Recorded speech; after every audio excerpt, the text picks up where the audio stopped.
Hola, bienvenidos al curso de Electrónica B. Mi nombre es Marcelo Pérez y hoy veremos la clase número 16, el filtro pasabajo de segundo orden.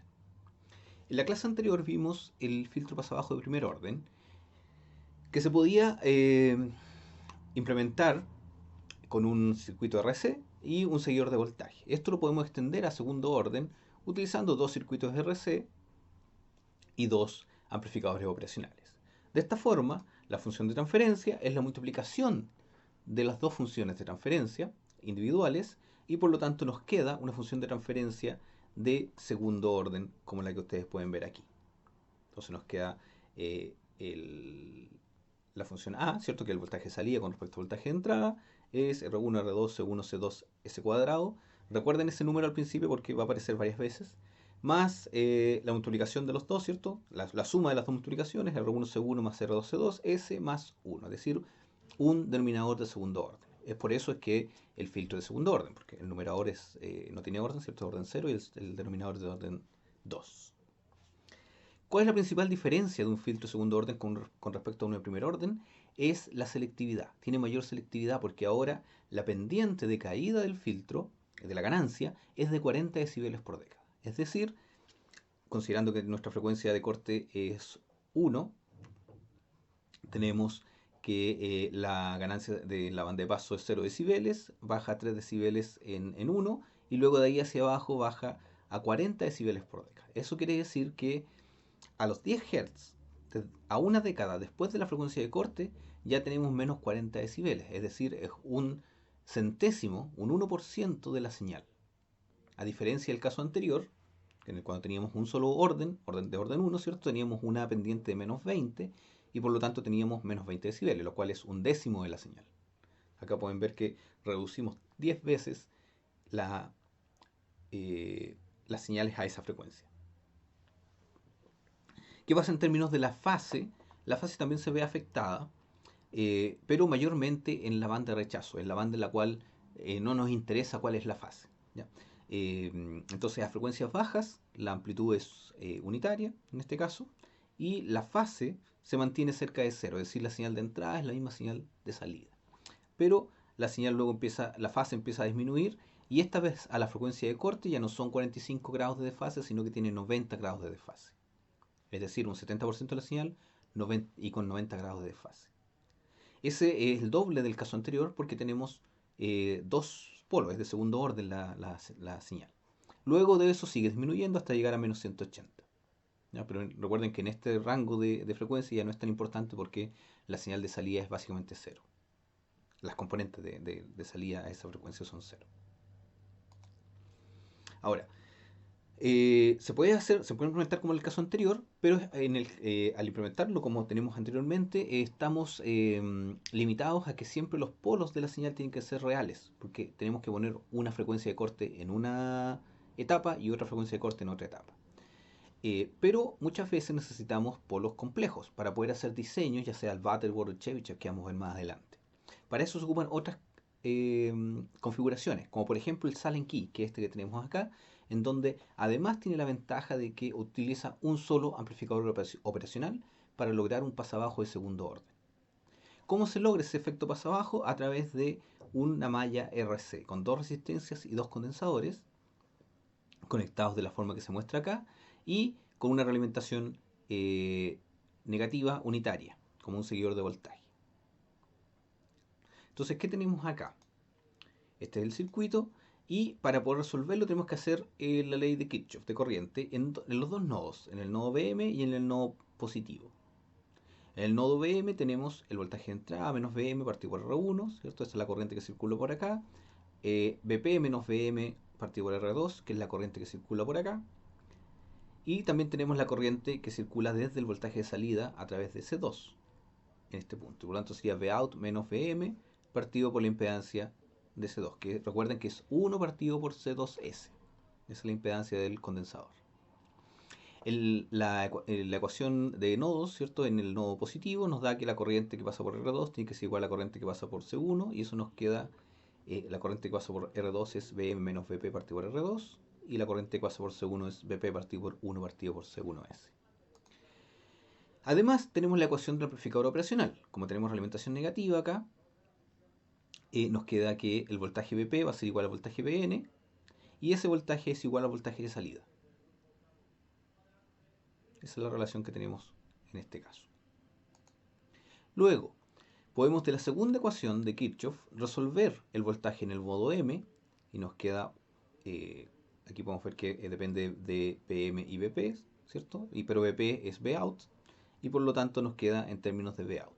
De tal forma de que tanto el VM, voltaje del punto medio, y el voltaje del punto positivo, todos dependen de Vout y de esa forma podemos resolver a partir de la primera ecuación la relación entre voltaje de entrada y voltaje de salida y nos queda la función de transferencia que está escrita acá abajo. Esa función está dada por R1, R2, C1, C2, S cuadrado. Recuerden, este R1, R2, C1, C2 también aparecía en el caso anterior. Lo que cambia es el punto que tenemos acá al medio, un C1, R1 más R2. Y luego el S. ¿Cómo se va a diseñar en el futuro? Ustedes tienen, cuando hagan el diseño del filtro, ustedes van a llegar a un cierto polinomio en el denominador. Y lo que tienen que hacer es que cada uno de los coeficientes del polinomio lo tienen que hacer igual a los valores de resistencia. Y por lo general van a quedar más ecuaciones que parámetros y por lo tanto van a tener que darse algunos parámetros. ¿Ya? Entonces aquí van a tener que hacer eso con el condensador y las resistencias. Esta configuración entonces permite generar una función de transferencia de segundo orden con un solo amplificador operacional. La ganancia de esta configuración es unitaria. Si ustedes se fijan, si el S lo llevamos a 0, es decir, a frecuencia 0 de C, se cancelan estos dos términos, queda 1. Esa es la ganancia unitaria, la ganancia de la banda de paso. Y también tenemos la característica de que podemos cambiar el factor que tenemos acá en el medio, ¿cierto? El C1, R1 más R2, cambiando los valores de R y C para poder lograr cualquier polo que nosotros queramos, ya sea imaginario o real. Podemos entonces llegar a la función de transferencia. Podemos ver que es una función de transferencia unitaria, como esta que vemos aquí. Tiene un segundo orden, por lo tanto la pendiente es de menos 40 decibeles y en términos de fase se comporta igual que el filtro anterior. Podemos aplicar ganancia a este filtro reemplazando la realimentación con un cable que había acá por una realimentación que tiene resistencias de ganancia, RA y RF. Aquí la única diferencia con respecto a las ecuaciones anteriores es la ecuación del amplificador operacional. Todas las demás ecuaciones se mantienen exactamente igual. Entonces nos queda en este caso que VP va a ser igual a VN. Pero VN esta vez es un divisor, corresponde al valor del divisor resistivo de Vout entre RA y RF. Por lo tanto, el voltaje VP, este punto que tenemos aquí arriba, es igual al VN y el VN es igual al voltaje out multiplicado por RA dividido por la suma de RA más RF. La ganancia de paso esta vez va a estar dada, no es unitaria, sino que va a estar dada por la combinación de estas dos resistencias que tenemos acá, por 1 más RF partido por RA. Si se fijan, esta es la ganancia de un amplificador no inversor. Y si ustedes miran el circuito y ven el voltaje de entrada, siguen el voltaje de entrada hasta llegar al pin al cual llega en el amplificador operacional, van a ver que llega al pin no inversor. Y es por eso que aparece esa ganancia. Imagino que ya pueden estar haciendo relaciones en que cada vez que la entrada está asociada al pin no inversor, va a aparecer la ganancia no inversora. Y bueno, definiendo entonces la ganancia de paso de esta forma, nos queda que la función de transferencia es esta que tenemos acá abajo. Como pueden ver, tenemos la ganancia no inversora en el denominador. Cuando la frecuencia es 0, es decir, S es 0, se cancelan los dos términos que tenemos acá y nos queda que es simplemente la ganancia de paso. El primer término, el cuadrático, el que está asociado al S cuadrado, es el mismo término que teníamos en las ecuaciones anteriores. El que cambia es el término que está asociado al S, que está acá al centro. Y esta vez aparece la ganancia de la banda de paso aquí, la ganancia de paso. Es decir, lo primero que hay que hacer es definir cuánto será nuestra ganancia de paso para poder diseñarla y ese valor va a aparecer también en el denominador. Por lo tanto, los valores de R y C vamos a tener que calcularlos dependiendo de la ganancia que les demos. Es por eso que este tipo de amplificadores o de filtros, ¿cierto?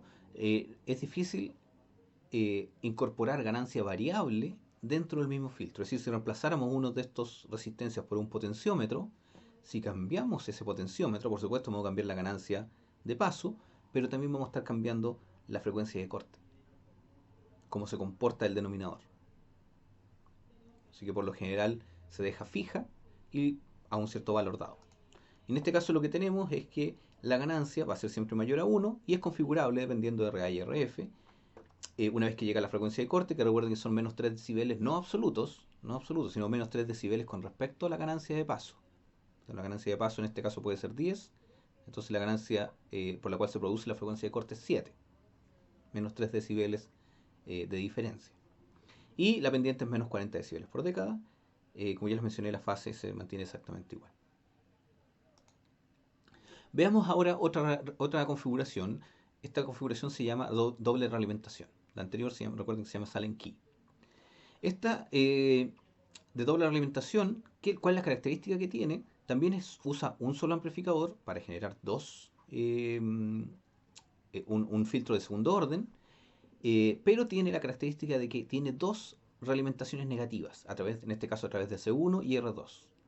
¿Sí? Se fijan que aquí dos veces el voltaje de salida se realimenta hacia el circuito. En este caso tenemos tres resistencias, dos condensadores y un amplificador operacional. Para resolver el problema tenemos que primero darnos cuenta de que el voltaje BP es cero, o sea, el pin positivo está conectado a tierra, por lo tanto el pin negativo, como tiene la alimentación negativa, el voltaje aquí es cero y por lo tanto el pin negativo también va a estar, podemos considerar que está conectado a cero, a tierra. Por lo tanto el voltaje aquí es cero. Teniendo eso en consideración, podemos plantear la ley de Kirchhoff de corriente en este nodo, ¿cierto? En el nodo M, BM, y nos quedan la corriente de entrada más la corriente desde el voltaje de salida hacia el punto M va a ser igual a la corriente que pasa por R1 y la corriente que pasa por C2, que son las que tenemos acá. Y por otro lado, la ecuación de Kirchhoff en el pin inversor, esta vez, nos queda BM partido por R1. Entonces, es la corriente que pasa por la resistencia y Vout partido por 1CS es la corriente que pasa por C1.